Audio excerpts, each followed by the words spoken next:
morning, everybody. Here in beautiful Sedona, Arizona, hiking to one of my favorite spots. But I've had, one of those places where I struggle to get good conditions. I never got the perfect shot, so I'm heading back. But what I want to talk about in this video is all about foreground. Finding foreground, how it can improve your photography, how it can add depth, and not just about foreground, but where to place it in your photo and really improve your composition. So let's walk up here. There's a little bit of snow on the ground. It's rained here recently, so I think, and we got some clouds in the sky, so I think you guys, we might get some really good conditions.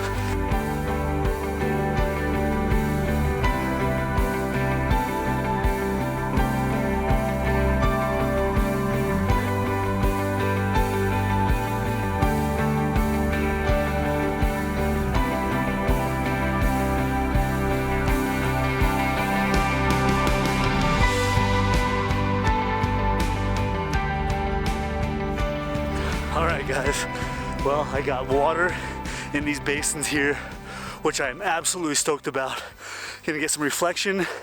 I got some cactus here I can use as the foreground. We'll see. I'm gonna set up here and I'm gonna show you guys kind of my process of finding foreground and determining my composition based on the foreground.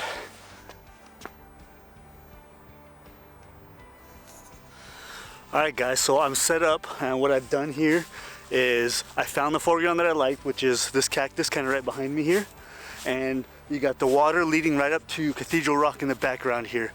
There's a little bit of reflection too, but what I've done is I've put the cactus down here. I'm going to show you guys.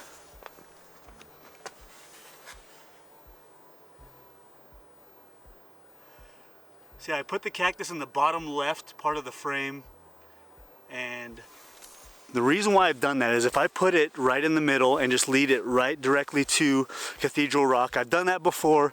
To me, that's kind of boring to me, because the edges of the frame, the edges of the image are always going to be square. You got horizontal on top and bottom, and you got vertical on left and right. They're already straight lines.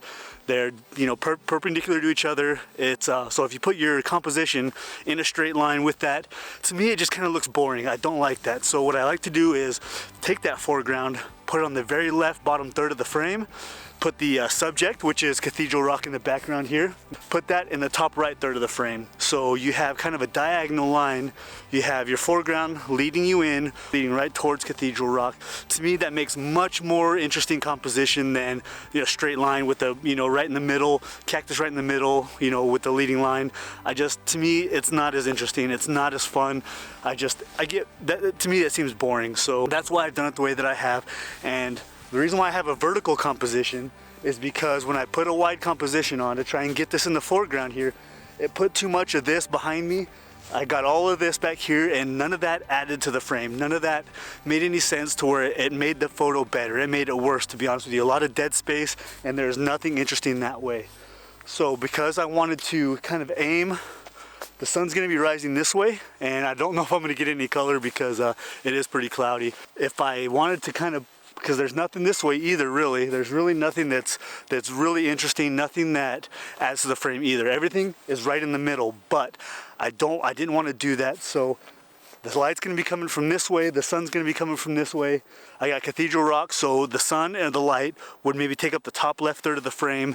The top right will be Cathedral Rock, the bottom left will be this cactus, and then leading out to Cathedral Rock will be the the reflection in the water. So to me, that made much more sense, and I had to move back and forth without my tripod to really find something that I liked, then set up the tripod and make some little adjustments there. So to me, that always works better. Before I even get the tripod out, is just to take your camera, the lens you're going to use, and just kind of move back and forth, up and down, and just give yourself some options, see what you like better. Even take a couple of shots, look on the back of the camera, see how it looks. And so that's what I've done here, and now we just wait for conditions to hopefully be on our side. Well, unfortunately, guys, I didn't get any light, or didn't get any color anyway. The sun's going to come up here hopefully pretty soon, so that's what I'm waiting for, maybe to get some kind of light off the cathedral, but you guys are going to see the image no matter what it is. But the reason why I wanted to come out here and show you guys is to stress the importance, especially when using a wide angle lens, the importance of finding foreground. You can come up to a beautiful place like this, and if you don't use foreground, or if you don't have a a real idea of what your composition should be. If you kind of just go out and shoot it, it's not gonna be very exciting, to be honest with you. It's gonna be a little bit boring. It's gonna be just visually not appealing, and that's what the whole idea of foreground is to make the image visually appealing, something that brings your eye into the photo, something that leads you towards your subject, not just to have a subject, but to have a subject placed in the frame where you're visually going through the photo, you're starting at one point and leading up to, you know, your subject up here. So there's a lot of creative ways to do it, whether you're shooting a waterfall, whether you're shooting a mountain, whether you're shooting a building. It could be anything, but having a foreground and having something that leads your eye into the photo is really important. So there's a lot of ways to do it, whether it's something like this with a cactus, there, you know, rocks, there's, you know, running water leading to a waterfall, patterns in the ground, fallen logs. There's just a million ways. You can use reflection of a mountain in water. That can also be used. There's a lot of creative ways to use foreground. With that being said, guys, I'm gonna wait here and hopefully get something. If I don't, well, you guys are gonna see the photo no matter what, because that's what I'm here for. I'm gonna take this shot and show you guys my composition. And then, yeah, that's going to be it. So stay tuned for the photo at the end of here. And thank you guys so much for watching, like always. I really appreciate it. And I'll see you in the next one. Bye.